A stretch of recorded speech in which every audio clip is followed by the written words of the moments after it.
In part 1 of this saga, we saw most of the morning's train services. The mid-morning passenger had just steamed into Bickerton station. We now pick up the story where we left off. The Down Ore train, with loco number 8 Fowler Diesel Mechanical Tolmash, is pounding its way up Gallantry Bank with another train of empty skips for the copper mine.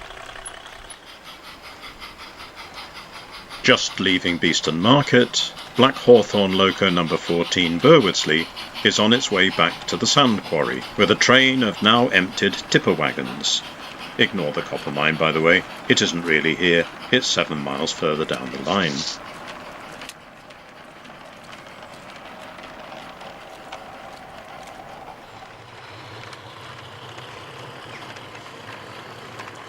At Pekverton, the down sand quarry train arrives, as does the up copper ore train.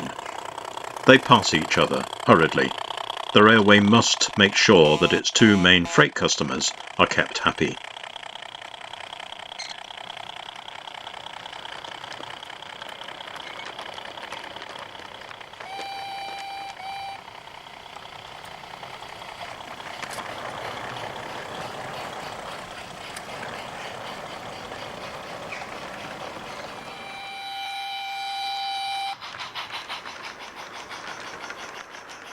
By the time the sand quarry train reaches Buckley, the mid-morning passenger is returning up the line. Because the railway has plenty of traffic, the passing loops at all 3 intermediate stations are constantly in use throughout the day. This part of Cheshire might appear to be a rural idyll, but in 1932 it was a hive of activity. Well, in my imagination anyway.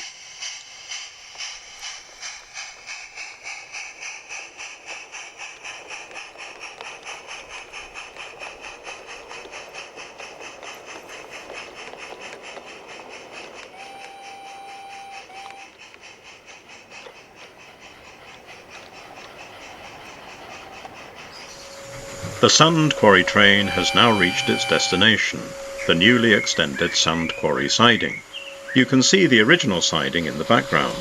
Everything from the overhanging fir tree is new. Now it has been proven to work successfully, it will be ballasted, and the loading hoppers moved to the run-round loop.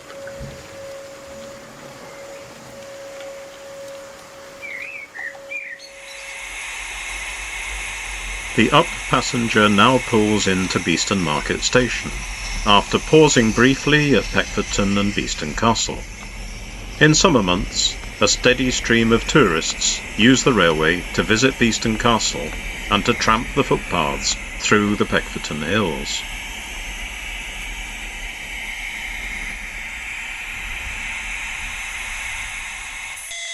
Manning Wardle loco number 4, Buckley, has shunted together the wagons needed for the daily pickup goods and departs with a fairly mixed train, as decided by my computerized freight management system. The 2 vans, the 6-wheeled open wagon, and the tarpaulin-covered flat wagon have all been designed and 3D printed by me, based on drawings of Southwold Railway wagons. The midday down passenger wends its way through the Cheshire countryside between Pekverton and Buckley.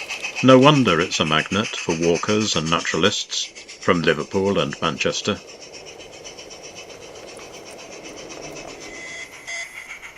The pickup goods eases its way into Pekverton. As you can see, it has picked up a van from the brewery, no doubt loaded with bottles and casks of the local Beeston ale, and it has also dropped off the tractor and the 6-wheeled open wagon.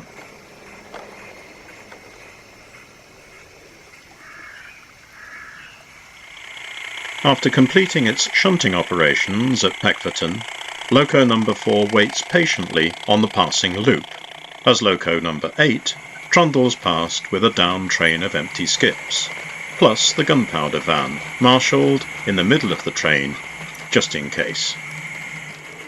Once the line is clear, the pickup goods progresses towards Buckley. It has lost all 3 vans and gained a cattle wagon, some pit props and an empty open wagon.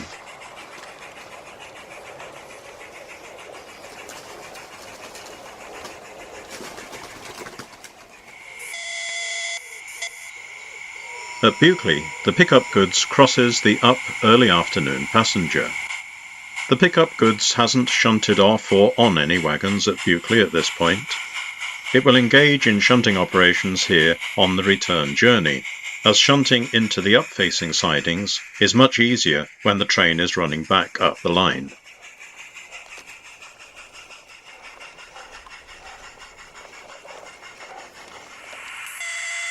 After dropping off the flat wagon carrying agricultural equipment, the goods now departs Bickerton station and starts its return journey back up the line.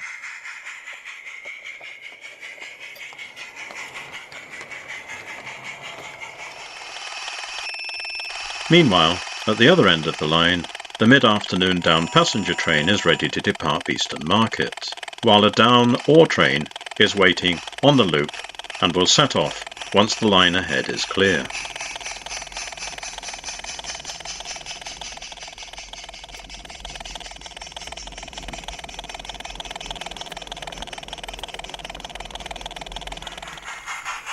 The goods has now shunted off the 2 tarpaulin-covered wagons into the bonework siding at Buckley and is now making its way up the line towards Pekverton.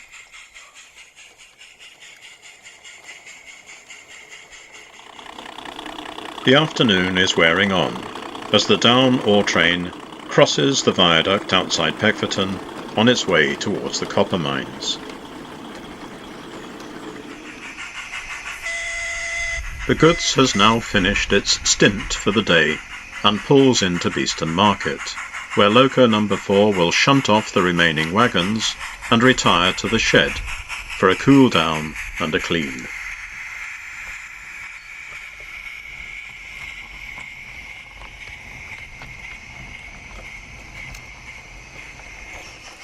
The late afternoon up passenger crosses the viaduct on the approach to Pekverton station. I have surveyed the imagined route of the railway, and in reality there would be no need for a viaduct at any point, but something was needed to bridge the path to the patio, and so a lightweight removable viaduct made from plywood with balsa stonework was made to plug the gap. Another trainload of spoil from the mines arrives at Beeston Market. In the 1930s, which is what my railway depicts, major land reclamation and sea defence work was being carried out on the banks of the Dee estuary. Clearly, they would welcome any source of unwanted stone, and so, in my imagined story of the railway, these trainloads of spoil are transferred to standard gauge wagons and transported to the reclamation workings alongside the River Dee.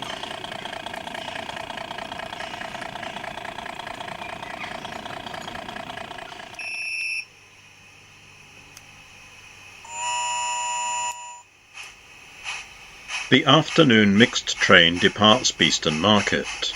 The milk wagon is in tow to collect the milk from farms' afternoon milking, and there is also a van destined for Buckley Station, where it will be loaded with soft fruit early tomorrow morning.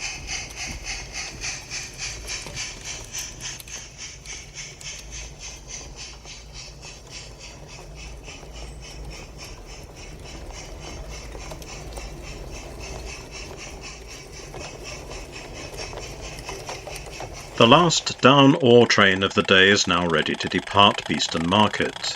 In addition to the skips, there are 2 coal wagons, which are transporting the fuel needed to power the 2 winding engines used to raise and lower men and equipment and to recover the ore and spoil from the workings, and also the 2 pumping engines, as the deeper seams need to be constantly pumped clear of water. The down mixed has just left Beeston Castle and is now on its way to Pekverton, shortly to run beside the River Gowie.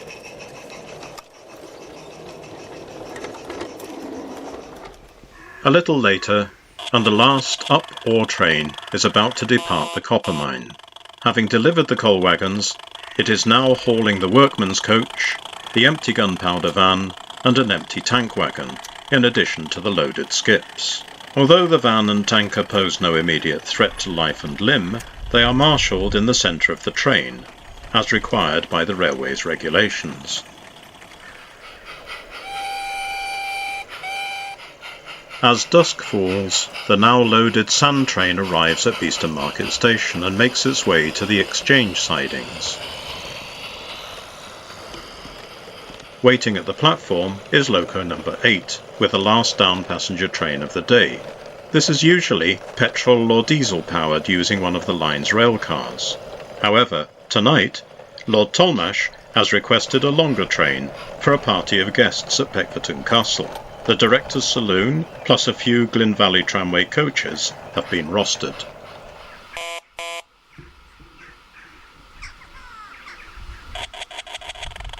In the nearby rookery, the inhabitants are bickering over who will be sleeping where as the train departs.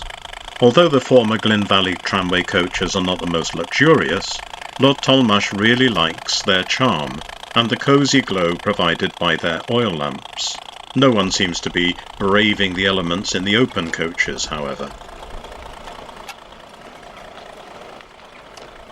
The tank wagon isn't full of wine, by the way. Its contents are urgently needed at Bickerton, where the local garage has just installed petrol pumps for the expanding market of motorists. And so, having discharged revellers at Pekverton Castle and delivered the tank wagon, the last up passenger train of the day departs Bickerton in the gathering gloom.